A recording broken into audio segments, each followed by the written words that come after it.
When the world debates football's greatest ever players, the same names always come up.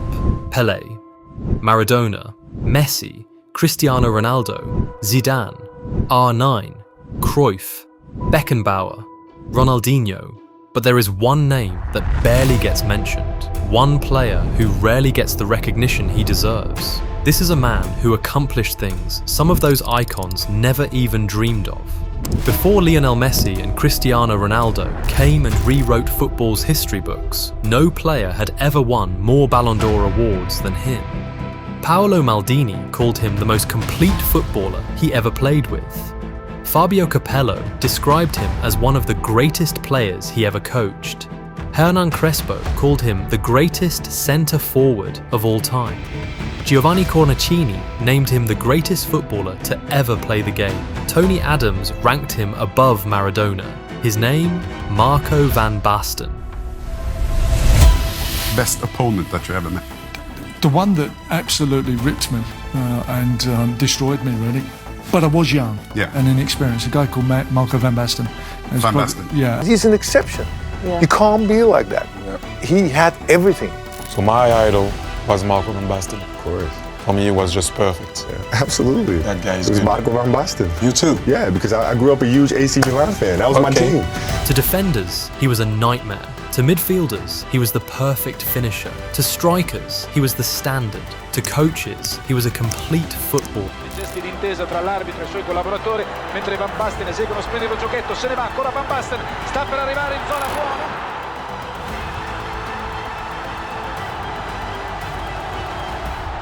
And to fans, he was simply magic. He had everything required to dominate the sport, create an unmatchable legacy, and secure a spot alone at the summit of football. But then, he disappeared. Not because his ability faded, not because another player surpassed him, not even because he decided he was done, but because, at just 28 years old, football took him away from the game. At the very height of his powers, just as he was building what could have become the greatest career the sport had ever seen, everything came crashing down. In 1993, the empire he was creating collapsed, not through defeat, but through fate. This is the story of the greatest career that never got the chance to finish. He joined Ajax at the age of 16, and in retrospect, him coming off the bench to replace the great Johan Cruyff on his debut back in 1982 felt like a passing of the torch moment. In the few minutes he was on the pitch, the tall and lanky teenage Van Basten would go on to score on his debut to announce himself as the new rising star of Dutch football. In just 1 year, he became so good that Ajax sold their European Golden Shoe winner Wim Kieft in order to accommodate the 18-year-old Van Basten. Guess what? That gangly kid would go on to repay the faith the club had in him. He absolutely obliterated the Dutch league, scoring 118 goals in 112 matches and finishing as the league's top scorer in 4 straight years between the 1983 to 84 and the 1987 to 88 season. The 1985 to 86 season was his Ajax peak.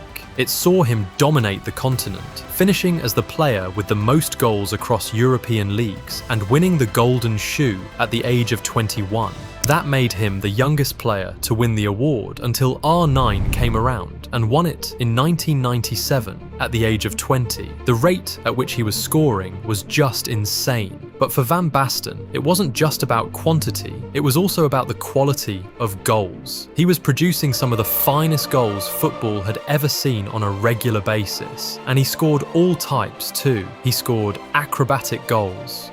He scored volleys from unbelievable angles.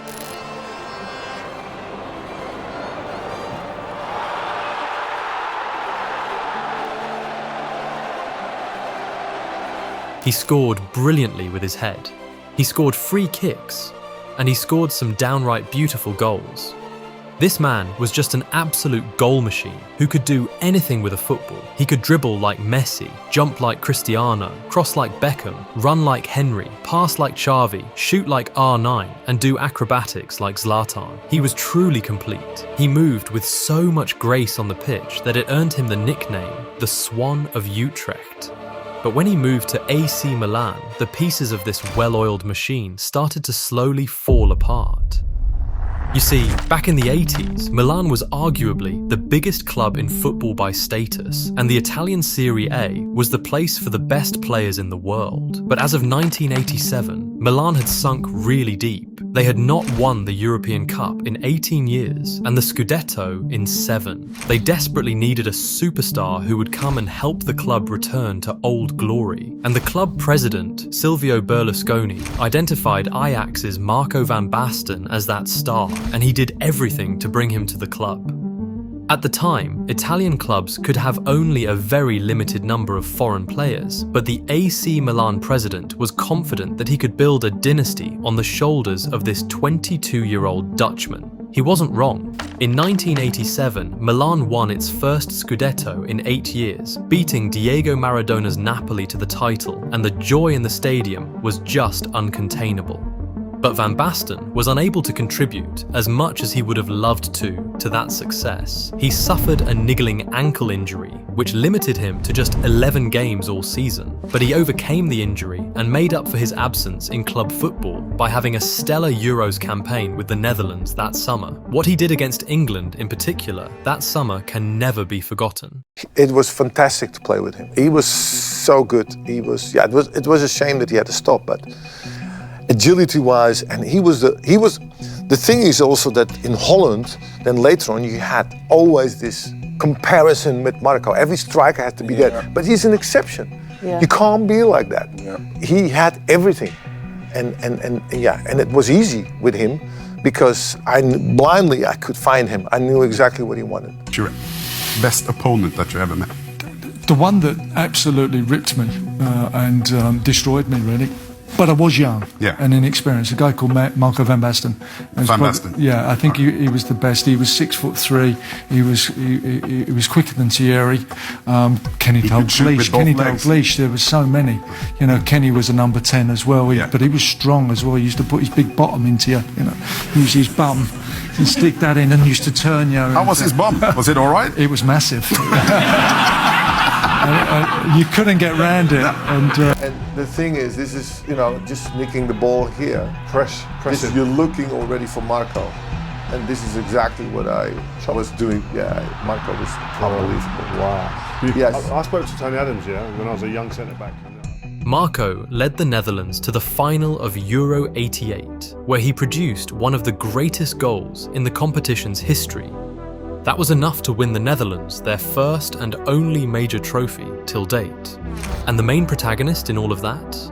Marco van Basten, top scorer, best player, Ballon d'Or. He was still just 22 years old, but he was quickly establishing himself as the best player in the world. He would take that form into the 1988 to 89 season, when he scored 32 goals for AC Milan, including 2 in the European Cup final to crown Milan European champions for the first time in over 20 years.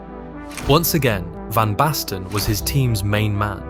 Top scorer, best player, Ballon d'Or. The first time was so nice, he just had to do it twice. And he also did it twice for Milan, going on to help them successfully defend the European Cup in 1990. He assisted the winner in that game to clinch the trophy for the Rossoneri. That was the first time in a decade that any team had done the back-to-back in Europe's biggest competition, and no team would repeat the trick until Real Madrid 27 whole years later. AC Milan and Van Basten were on top of the world and were making history, but in 1991, everything slowly began to fall apart. Van Basten and the coach, Arrigo Sacchi, had a huge falling out, and the coach went to the president and asked him to choose between him and the player. The president chose Van Basten without hesitation, sacking Sacchi immediately. Fabio Capello was hired to replace him in 1991, and that ushered in a new era of Milan dominance, once again with Van Basten leading the attack. The 1991-92 season was one for the history books. Milan won the Scudetto unbeaten with Van Basten scoring more goals in a single Serie A season than any player had done in 26 years. It was a historic season for the club, and the celebrations from the fans after they were confirmed champions of Italy tells the whole story.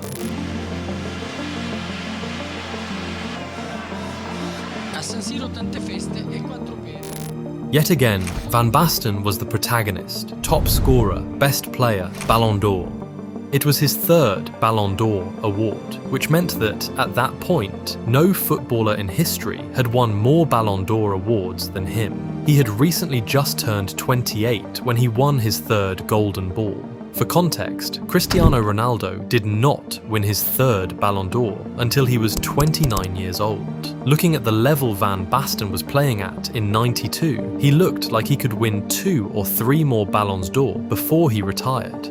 He was untouchable and unplayable. Absolutely nobody could stop him. Well, except his own body.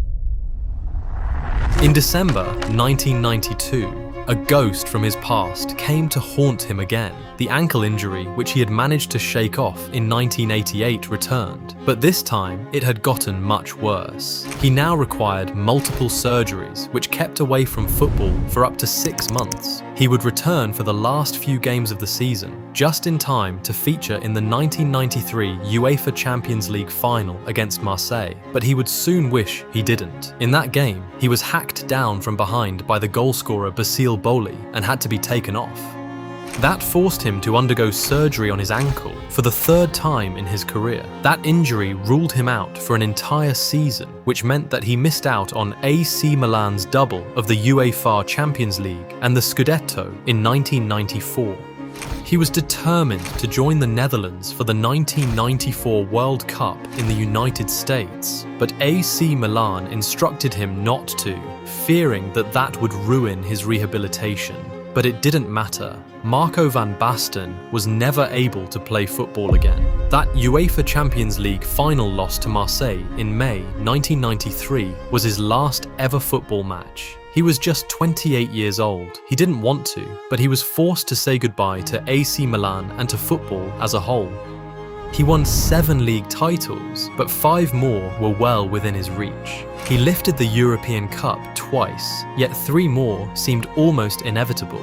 He won the Ballon d'Or 3 times, but history suggests that he was on course for at least 2 more. Marco van Basten wasn't just on his way to becoming one of football's greats. He was on course to becoming the outright greatest football had ever seen. The standard by which every future legend, Messi and Ronaldo included, would have been measured. But here's the thing about football. The history books don't recognize potential, and being the greatest takes more than just talent. It requires time. And time? That was the one thing Marco van Basten's body just refused to give him. The man has known pain all his life. He lost his own best friend when he was just 7 years old. But not many things can be as painful as being forced to leave the game you are so passionate about right at the very peak of your powers. And if there's one man who knows this kind of pain, it is Adriano. He grew to global fame playing on the blue side of Milan and was one of the deadliest strikers in the world in his prime. But just like Van Basten, right at his peak, he came crashing down hard. He was forced to bow out, but for reasons you would never imagine. If you are curious to know how the great Adriano seemingly fell from grace to grass, click on this video and I'll tell you everything.